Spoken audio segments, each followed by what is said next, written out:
پھر ایک دھرنا جو ہے وہ آ رہا ہے، جیسے آپ ہی کے سارے چینل پہ چل رہا ہے کہ دیکھیں ایک جتھا جو ہے وہ اسلام آباد پہ چڑھائی کے لیے تیار ہے، اور یہ بھی خبر آ رہی ہے کہ دیکھیں اس نے فیض آباد کا چناؤ کیا ہے۔ میں یہ پوچھنا چاہتا ہوں حکومت پاکستان سے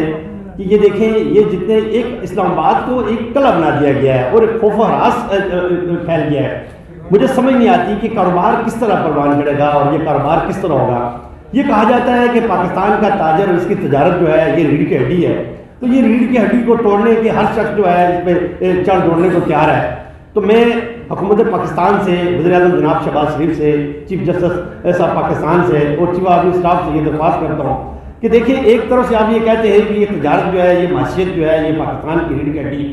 تو اس کے لیے کیا اقدامات آپ کر رہے ہیں کہ دیکھیں جہاں اسلام آباد جو ہے جو بھی آتا ہے، جو بھی مذہبی سیاسی کوئی بھی جماعت جو ہے، کوئی تنظیم جو ہے وہ اسلام آباد پہ چڑھ دوڑتی ہے، کیا کسی نے آج تک یہ پوچھا کہ اسلام آباد کا تاجر کس طرح سروائیو کر رہا ہے؟ دیکھیں اس سے پہلے بھی جیسا کہ آپ کو بڑی اچھی طرح معلوم ہے کہ ایک جتھا آ کے جناب ویلیو پہ بیٹھ گیا، وہ 15 دن بیٹھا رہا، ایک پیسے کا کاروبار نہیں ہوا، کروڑوں روپے کا نقصان ہوا۔ یہ چیز دیکھیں، اگر آپ مجھ سے نہیں، یہ آپ ایف پی آر سے پوچھتے ہیں، جتنے بھی بلو ایریا آپ کو پتا ہے کہ ایک ملٹی نیشنل کمپنیز کا ایک مین بزنس ہب ہے،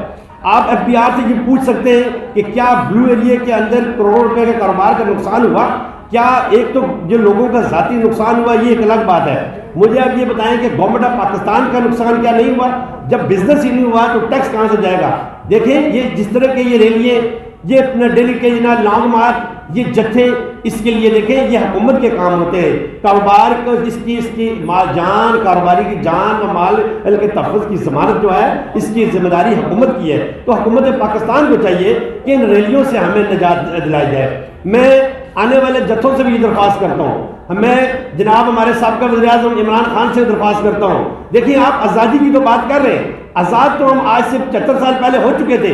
آج یہ کون سی آزادی ہے؟ یہ ذہنی آزادی ہے یا کوئی اور آزادی ہے؟ یہ کس آزادی کی بات کر رہے ہیں؟ کیا آپ عام آدمی کی بات نہیں کرتے؟ ہمیں شرم نہیں آتی ہمیں یہ باتیں کرتے ہوئے؟ ہمیں شرم آنی چاہیے جب ہماری مائیں اور بہنیں، میں یہ بالکل معذرت کے ساتھ یہ بات کرنا چاہوں، یہ رکشوں کے اندر، جب گاڑیوں کے اندر ہمارے بچے جنم دیتے ہیں، جب لوگ دعائیں ڈالتے ہیں کہ اللہ کے واسطے میری ایمبولینس گزر دو، میرے باپ جو ہے یہ مر رہا ہے، آپ کے سامنے دیکھیں آپ کی قلم سے اور آپ کے کیمرے کی آنکھ سے کوئی چیز چھپ نہیں سکتی، ہم یہاں آپ کے سامنے بیٹھ کے کوئی غلط بیان نہیں کر سکتے، آپ کو سب پتہ ہے، آپ ہمیں اچھی طرح جانتے ہیں، پہچانتے ہیں کہ ہم جھوٹ کا سہارا نہیں لیں گے، ہم جو بات کریں گے سچ کریں گے۔ کیا ایسا نہیں ہوا؟ کیا ایسا نہیں ہوا کہ لوگ دعائی ڈالتے رہے کہ میرا باپ مر رہا ہے اور اس کا باپ مر گیا؟ مجھے آپ یہ بتائیں، ایک عام آدمی، ایک غریب مزدور، آپ یہ دیکھیں کہ مزدور صبح جب گھر سے نکلتا ہے تو یہ آس لے کر نکلتا ہے کہ میں شام کو کچھ لے کے آؤں گا، جب وہ خالی ہاتھ گھر واپس لوٹتا ہے تو آپ کو اندازہ ہے کہ اس کے بچے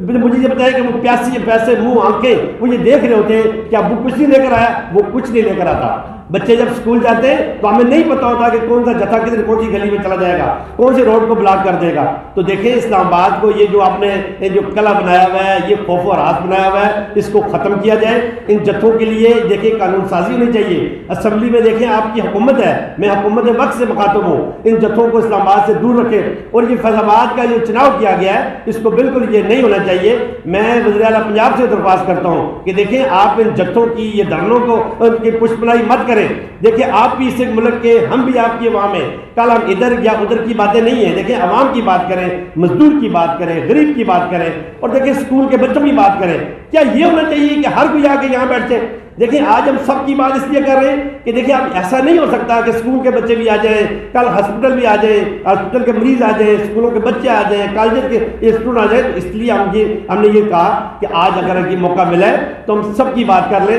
تاکہ سب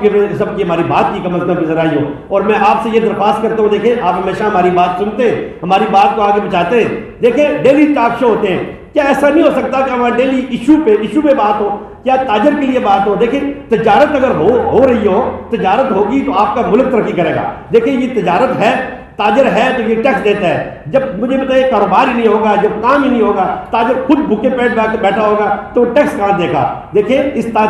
تجارت کے فروغ کے لیے سب کو مل کے کام کرنا چاہیے۔ اور میں آپ نے تمام چینل سے درخواست کرتا ہوں کہ ڈیلی کے ٹاک شو پہ ایک عام تاجر کو آپ بلا لیا کریں، اس سے پوچھیں کہ آپ کے مسائل کیا ہیں، آپ کے مارکیٹ کے مسائل کیا ہیں، کاروبار کے مسائل کیا ہیں، خاص کر چھوٹا کاروباری ہے جو بہت پریشان ہے۔ پچھلے 3 سال سے دیکھیں کووڈ تھا، کووڈ کے